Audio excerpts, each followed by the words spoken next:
अगर कोई किसी आम इंसान के सिर्फ एक सिंगल सेल का सारा डीएनए निकालकर एक सीधी लाइन में खोल देना, तो पता है उसकी लंबाई लगभग 2 मीटर होगी। हाँ, 2 मीटर एक सिंगल माइक्रोस्कोपिक सेल के अंदर। ये वाकई सोचने में थोड़ा अजीब लगता है। सही में। और जरा सोचिए, हमारे जिस्म में ऐसे ट्रिलियन सेल्स हैं। हाँ। अगर इन सबका डीएनए जोड़ दिया जाए तो वो इतना लंबा होगा कि यहाँ से सूरज तक जाकर वापस आ सकता है। और वो भी एक दो बार नहीं बल्कि कई बार वापस आ सकता है। बिल्कुल। अब सबसे बड़ा सवाल यह है कि अगर किसी साइंटिस्ट को इस इतने बड़े जेनेटिक समुंदर में से सिर्फ एक ऐसी छोटी सी जीन ढूंढनी हो जो मान लीजिए किसी खतरनाक बीमारी का कारण बन रही है, तो वो ये कैसे करेगा? ये तो सच में भूल भुलैया में रास्ता ढूंढने जैसा काम है। लाइब्रेरी जहां किताबें नहीं बल्कि जीवन के ब्लूप्रिंट रखे जाते हैं। आज की इस चर्चा में हम बायोलॉजी के सबसे दिलचस्प और जरूरी पजल यानी डीएनए लाइब्रेरीज को डिकोड करने वाले हैं। हम खास तौर पर जीनोमिक और सीडीएनए लाइब्रेरीज की गहराई में उतरेंगे। और ये काफी जरूरी टॉपिक है। हाँ, और हमारा मकसद बिल्कुल साफ है, इस जटिल बायोलॉजिकल प्रोसेस को एकदम पेज बाय पेज इस तरह से समझना कि कोई भी आम इंसान जिसे नई चीजें सीखने का शौक है वो इसे आसानी से समझ सके, बिना किसी इंफॉर्मेशन ओवरलोड के शिकार हुए। ये बहुत अच्छा मकसद है, क्योंकि देखिए, जब हम जेनेटिक इंजीनियरिंग या नई दवाओं की खोज की बात करते हैं तो हम हवा में तीर नहीं चला सकते। सही बात है। हमारे पास जीन्स का एक बहुत ही व्यवस्थित यानी एक ऑर्गेनाइज्ड संग्रह होना चाहिए। डीएनए लाइब्रेरी बिल्कुल वही काम करती है। इसमें डीएनए के छोटे छोटे टुकड़ों को, जिन्हें हम क्लोन्स कहते हैं, एक जगह महफूज रखा जाता है। अगर किसी ऑर्गेनिज्म का पूरा जेनेटिक नक्शा समझना हो ना, तो ये लाइब्रेरी सबसे पहला और सबसे ठोस कदम होती है। चलिए इसे थोड़ा खोल कर समझते हैं। अगर हम किसी ऑर्गेनिज्म के डीएनए को एक बहुत बड़ी लाखों पन्नों वाली किताब मान लें, तो उस किताब को एक ही बार में पढ़ना लगभग नामुमकिन है। बिल्कुल नामुमकिन है। इसलिए उस किताब के अलग अलग पन्नों को अलग करके उन्हें सुरक्षित रखने का तरीका है ये लाइब्रेरी। और जब हम सबसे पहली और सबसे बड़ी लाइब्रेरी की बात करते हैं तो उसको जीनोमिक लाइब्रेरी कहा जाता है। इसे जीवन का पूरा नक्शा कह सकते हैं। तो आखिर ये सबसे बड़ी लाइब्रेरी बनती कैसे है और इसमें होता क्या क्या है? तो जीनोमिक लाइब्रेरी की सबसे बड़ी खासियत यही है कि ये किसी भी ऑर्गेनिज्म के पूरे जीनोम को पूरी तरह से दर्शाती है। मतलब इसमें सब कुछ शामिल होता है? हाँ, सब कुछ शामिल होता है, कुछ भी छोड़ा नहीं जाता। जैसे अगर हम इंसानों के सेल्स की बात करें तो हमारे डीएनए में एक्सॉन्स होते हैं। ये वो हिस्से हैं जो एक्चुअल में प्रोटीन बनाने के लिए एक्सप्रेस होते हैं। ओके। लेकिन उनके साथ साथ इंट्रॉन्स भी होते हैं जो नॉन एक्सप्रेस्ड रीजन्स हैं, जी। यानी ये कोडिंग नहीं करते। इसके अलावा रेगुलेटरी सीक्वेंसेस होते हैं जो कंट्रोल करते हैं कि कौन सी जीन कब ऑन या ऑफ होगी। अच्छा, और वो हिस्सा जिसे हम आम भाषा में जंक डीएनए कह देते हैं। हाँ, वो लंबा चौड़ा हिस्सा भी जिसका असली फंक्शन अभी तक साइंस पूरी तरह से समझ नहीं पाई है। जीनोमिक लाइब्रेरी इन सब का एक कंप्लीट बैकअप होती है। नो पर कहानी लिखी है वो, और जिन पर सिर्फ रैंडम स्क्रिबलिंग है वो सब कुछ एक साथ। एकदम सही एनालॉजी है ये। लेकिन इस बड़ी सी किताब को लाइब्रेरी में बदलने का प्रोसेस क्या है? क्योंकि ऑब्वियसली हम पूरी किताब को एक साथ एक शेल्फ पर तो नहीं रख सकते। बिल्कुल नहीं। सबसे पहले डीएनए को सेल से आइसोलेट किया जाता है, यानी बाहर निकाला जाता है। फिर उसके टुकड़े किए जाते हैं, जिसे फ्रैगमेंटेशन कहते हैं। यहाँ एक बात मैंने देखी है कि डीएनए को तोड़ने के दो अलग-अलग तरीके अपनाए जाते हैं। एक है मैकेनिकल शेयरिंग और दूसरा है पार्शियल रिस्ट्रिक्शन डाइजेशन। इन दोनों में आखिर फर्क क्या है? ये बहुत ही महत्वपूर्ण फर्क है। मैकेनिकल शेयरिंग को आप इस तरह समझ सकते हैं जैसे किसी ने उस बड़ी किताब को पकड़ा और बीच में से रैंडमली पन्ने फाड़ दिए। ओह, तो कुछ पन्ने छोटे फटेंगे और कुछ बड़े? हाँ, इसमें कोई यूनिफॉर्मिटी यानी एक समानता नहीं होती। लेकिन साइंस में हमें अक्सर प्रिसिजन चाहिए होती है। वहीं पर रिस्ट्रिक्शन एंजाइम्स काम आते हैं। Restriction enzymes? हाँ, ये एंजाइम्स एक मॉलिक्यूलर कैची की तरह होते हैं। ये डीएनए में एक खास सीक्वेंस यानी एक स्पेसिफिक पैराग्राफ को पहचानते हैं और उसे वहीं से सटीक तरीके से काट देते हैं। अच्छा। इससे हम एक यूनिफॉर्म साइज के और आपस में थोड़ा ओवरलैप ओवरलैप करने वाले टुकड़े मिलते हैं, जिससे बाद में उनको जोड़कर पढ़ना आसान हो जाता है। हाँ, समझ गया। एक है रैंडम तोड़फोड़ और दूसरा है बहुत ही कैलकुलेटेड सर्जिकल स्ट्राइक। बिल्कुल सही पकड़ा आपने। हाँ, पर अब हमारे पास डीएनए के हजारों लाखों कटे हुए टुकड़े हैं, जिनमें कुछ छोटे हैं और कुछ बड़े हैं, तो इनको अलग-अलग कैसे किया जाए? एक ही कटोरी में सारे टुकड़े तो नहीं रख सकते ना? यहाँ जो सबसे रोचक बात है वो ये कि इन टुकड़ों को उनके आकार के हिसाब से अलग करने के लिए एक टेक्निक का इस्तेमाल होता है, जिसे एगोरोस जेल इलेक्ट्रोफोरेसिस कहते हैं। एगरोस जेल मतलब ये कोई जेली जैसी चीज होती है क्या? हाँ, इसको समझने के लिए एक रेस ट्रैक की कल्पना कीजिए जो पूरी तरह मड यानी कीचड़ से भरा हुआ है। इस कीचड़ को आप एगोरोस जेल समझ लीजिए। जब हम इस जेल के एक एंड पर डीएनए के टुकड़ों को डालते हैं और इलेक्ट्रिक करंट पास करते हैं, तो डीएनए, जिस पर नेगेटिव चार्ज होता है, पॉजिटिव पोल की तरफ भागना शुरू करता है। तो क्योंकि कीचड़ गाढ़ा है, मेरा मतलब जेल गाढ़ा है, तो जो छोटे टुकड़े हैं वो उस जेल की चलनी में से तेजी से फिसलकर आगे निकल जाएंगे और जो बड़े भारी टुकड़े हैं वो पीछे ही अटक जाएंगे। हाँ। एकदम सटीक समझे आप। छोटे फ्रैगमेंट्स तेजी से आगे बढ़ते हैं और बड़े पीछे रह जाते हैं। इस तरह हमें एक ही साइज के डीएनए फ्रैगमेंट्स एक जगह मिल जाते हैं। क्या बात है। लेकिन अब इन टुकड़ों को संभाल कर भी रखना है ताकि ये खराब ना हो। इन्हें किसी होस्ट सेल जैसे ई कोलाई बैक्टीरिया के अंदर ले जाना होता है। पर डीएनए का टुकड़ा खुद चलकर तो बैक्टीरिया के अंदर जाएगा नहीं। इसके लिए हमें वेक्टर्स की जरूरत पड़ती है। वेक्टर्स यानी कि डिलीवरी ट्रक्स, जी, जो डीएनए के पार्सल को अपने अंदर बिठाकर बैक्टीरिया की फैक्ट्री के अंदर ले जाएंगे। सही कहा।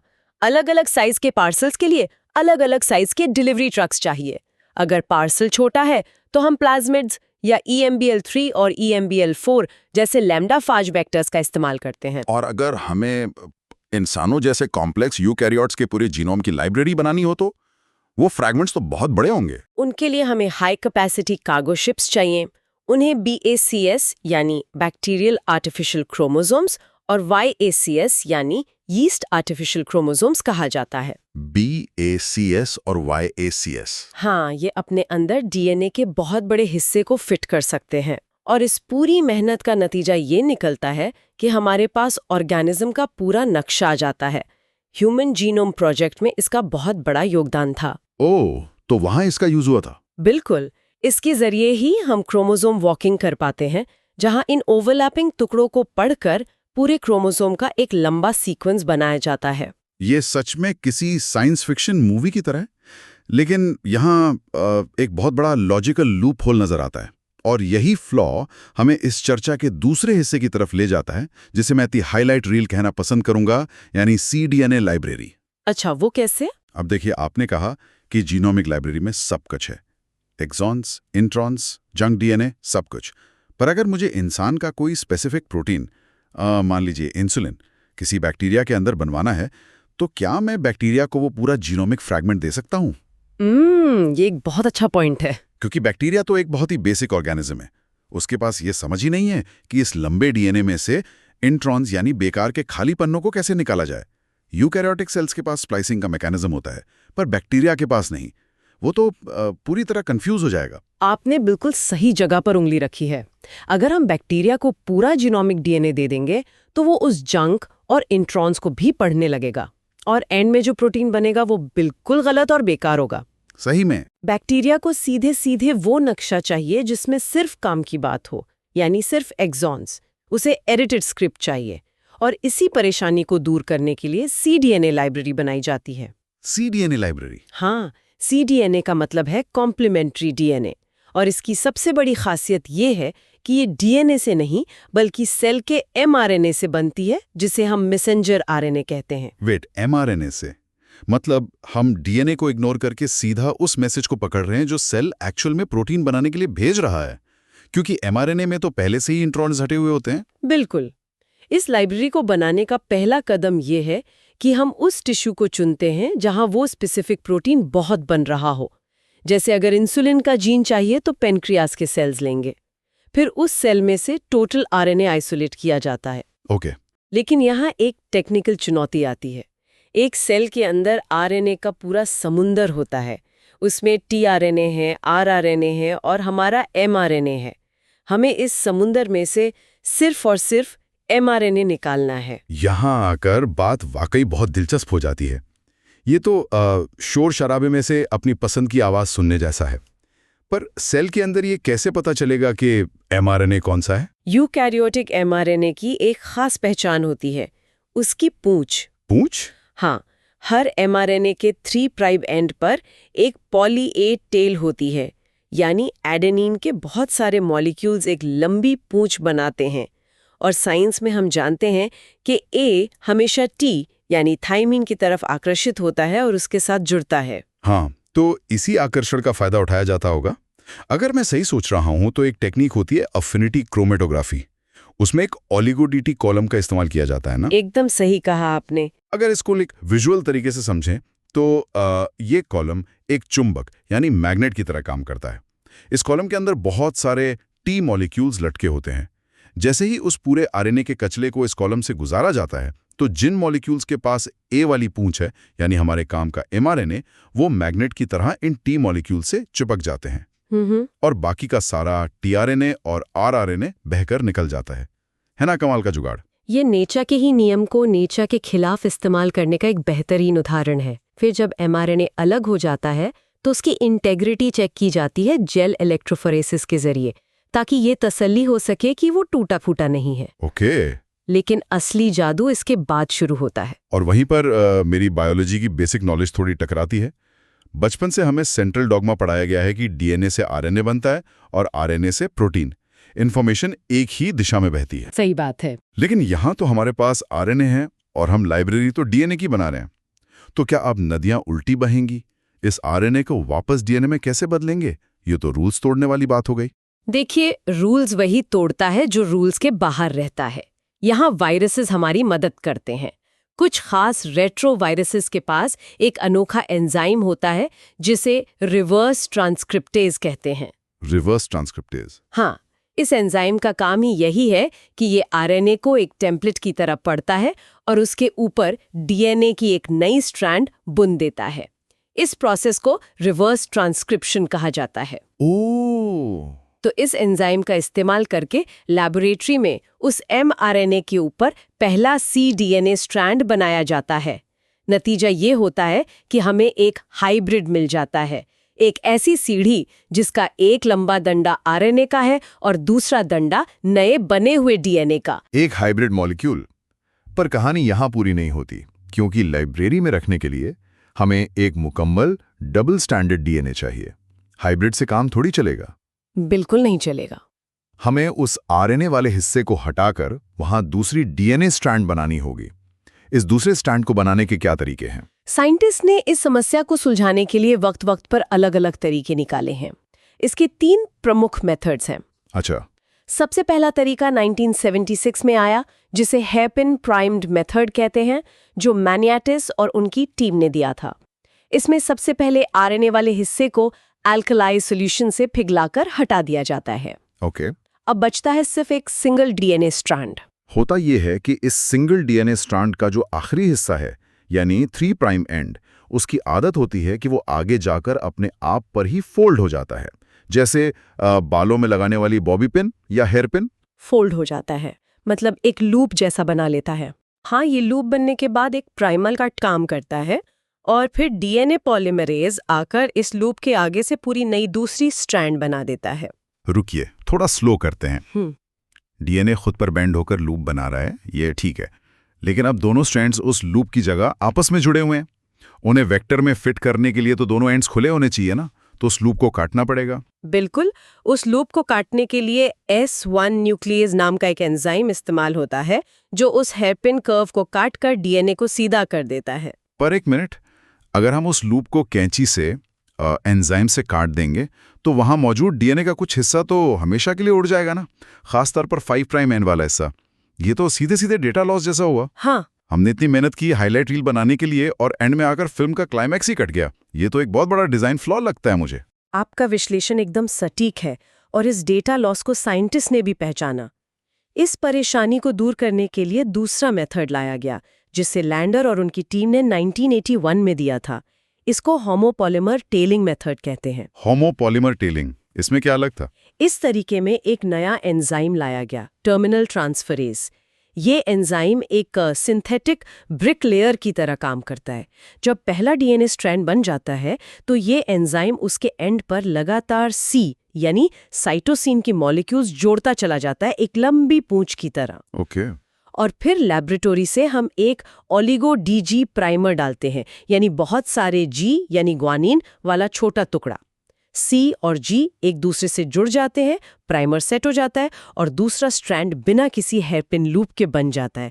इससे फुल लेंथ सीडीएनए बनती है, कोई डेटा लॉस नहीं होता। ये हुई ना बात, ये एक बेहतरीन वर्क अराउंड था, एकदम स्मार्ट जुगाड़। लेकिन साइंटिस्ट हमेशा और आसान रास्ता ढूंढते हैं ना। क्या कोई ऐसा तरीका नहीं था जहां ये नई पूंछ जोड़ने का लंबा प्रोसेस ही ना करना पड़े? और यहीं एंट्री होती है तीसरे और सबसे फेमस मेथड की, गिबलर-हॉफमैन मेथड। गिबलर-हॉफमैन मेथड। ये अपनी सिंप्लिसिटी के लिए जाना जाता है और नॉन डायरेक्शनल क्लोनिंग में सबसे बेस्ट माना जाता है। इसमें पहले आरएनए को पूरी तरह हटाया ही नहीं जाता। एक एंजाइम होता है आरएनए से H, जो उस आरएनए स्ट्रैंड में जगह जगह छोटे छोटे कट लगा देता है। अच्छा, अगर मैं इसको एक एनालॉजी से समझूं, हाँ। तो ये वैसा ही है जैसे एक नदी के ऊपर एक पुराना लकड़ी का पुल है जो कि हमारा आरएनए है, हाँ, और हमें वहां लोहे का पुल बनाना है जो हमारा डीएनए है। तो हम पूरे लकड़ी के पुल को एक साथ गिराने के बजाय उसमें जगह जगह छेद करते हैं और उन्हीं बचे हुए लकड़ी के टुकड़ों को स्कैफोल्डिंग या बेस मानकर नए लोहे के पिलर्स खड़े करते जाते हैं। जैसे जैसे लोहे का काम आगे बढ़ता है, लकड़ी पूरी तरह हटती चली जाती है। क्या बेहतरीन उदाहरण है ये। बिल्कुल यही होता है। आरएनए से H से कटे हुए आरएनए के छोटे टुकड़े खुद ही प्राइमर बन जाते हैं। फिर डीएनए पॉलीमरेज आकर उन प्राइमर्स की मदद से नई डीएनए स्ट्रैंड बनाता है और बचे हुए आरएनए को दहाता जाता है। वाओ, इसमें तो लूप काटने या पूंछ जोड़ने का कोई झंझट ही नहीं है। बिल्कुल नहीं। एक बार डबल स्ट्रैंडेड सीडीएनए तैयार हो गया तो उसके एंड्स को ठीक करके लाइगेशन के जरिए प्लाज्मिड्स या लैम्डा सेज वेक्टर्स में फिट कर दिया जाता है और फिर ई कोलाई K12 बैक्टीरिया के अंदर ट्रांसफॉर्मेशन करके उसे सुरक्षित कर लिया जाता है। तो इस सब का आखिर मतलब क्या है?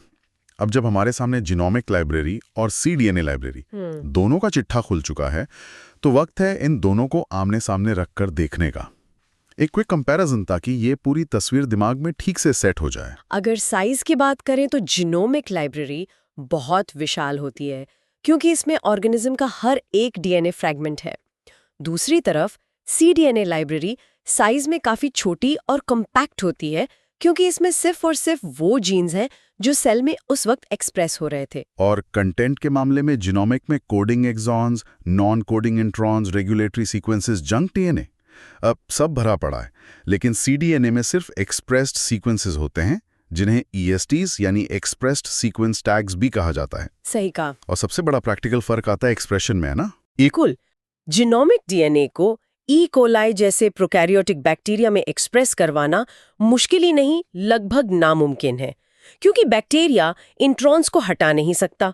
लेकिन सीडीएनए चूंकि पहले से ही एडिटेड हाइलाइट रील है, इसलिए वो बैक्टीरिया में बहुत आसानी से पढ़ी जाती है और जरूरी प्रोटीन तुरंत बनने लगता है। इसलिए उनके वेक्टर्स भी अलग होते हैं। हाँ, इसी वजह से वेक्टर्स में भी फर्क आता है। जीनोमिक लाइब्रेरी के भारी फ्रैगमेंट्स के लिए BACs, YACs जैसे हेवी ड्यूटी वेक्टर्स चाहिए, जबकि सीडीएनए छोटी होने के कारण प्लाज्मिड्स में आसानी से फिट हो जाती है। अगर हम इसको बड़ी पिक्चर से जोड़कर देखें तो ये समझ आता है कि ये लाइब्रेरी सिर्फ कोल्ड स्टोरेज नहीं है, ये मॉडर्न बायोलॉजी और जेनेटिक इंजीनियरिंग का इंजन है। आज हम जो इंसुलिन लेबोरेटरी में बनाते हैं या बीमारियों से लड़ने वाली फसलें उगाते हैं, वो सब तभी मुमकिन हो पाया जब हमने डीएनए को लाइब्रेरी में ऑर्गेनाइज करना सीखा। ये वाकई कमाल का सफर है। एक ऐसी लाइब्रेरी जिसमें सब कुछ मौजूद है, हर एक कोना पन्ना और हर एक अध्याय जो कि जीनोमिक है, और एक ऐसी लाइब्रेरी जिसमें सिर्फ वही कहानियां हैं जो अभी चल रही हैं, यानी सीडीएनए। दोनों के अपने फायदे हैं, अपने इस्तेमाल हैं। लेकिन इस पूरी चर्चा के दौरान एक ऐसी बात मेरे दिमाग में घूम रही है जो थोड़ी अजीब लग सकती है। इससे एक बहुत जरूरी सवाल उठता है। मुझे लग रहा है आपका इशारा उसी तरफ है जिसे हमने शुरू में जंक डीएनए कहा था। हाँ, जीनोमिक लाइब्रेरी में हमने वो सब कुछ सेव कर लिया जिसे आज की बायोलॉजी कह देती है कि ये जंक यानी कचरा है, इसका कोई फंक्शन नहीं है। दूसरी तरफ सीडीएनए लाइब्रेरी सिर्फ उन जीन्स को रखती है जो एक्सप्रेस हो रहे हैं, यानी जो आज काम के हैं। सही, पर कोई भी ये सोचने पर मजबूर हो जाए कि आज जिस हिस्से को बायोलॉजी बिना समझ पाए कचरा मान रही है, क्या पता कल वही कचरा भविष्य का खजाना निकल आए। क्या ये मुमकिन नहीं कि जिन हिस्सों को हम एक्स्ट्रा या बेकार समझकर सीडीएनए लाइब्रेरीज से बाहर कर देते हैं, उन्हीं में आने वाले वक्त में किसी लाइलाज बीमारी का हल छिपा हो? ये वाकई एक गहरा विचार है। देखिए, साइंस में कल का कचरा अक्सर आज का सोने का पदक बन जाता है। शायद आने वाले दशकों में हमारी तकनीक इतनी आगे बढ़ जाए कि हम इस जंक डीएनए की छिपी हुई भाषा को पढ़ सकें। तब शायद इसे जंक कहना बंद करके फ्यूचर रिजर्व डीएनए कहा जाने लगेगा। इस सच में एक ऐसी चर्चा है जो किसी को भी अपना नजरिया बदलने पर मजबूर कर दे। नेचर ने कुछ भी बेवजह नहीं बनाया है, हम बस अभी तक उसे पढ़ना पूरी तरह सीख नहीं पाए हैं। आज इस बायोलॉजिकल पजल को डिकोड करने में जो आनंद आया, उम्मीद है उतना ही मजा सभी को इस सफर में आया होगा। आज की इस दिलचस्प चर्चा को यहीं विराम देते हैं। हमेशा की तरह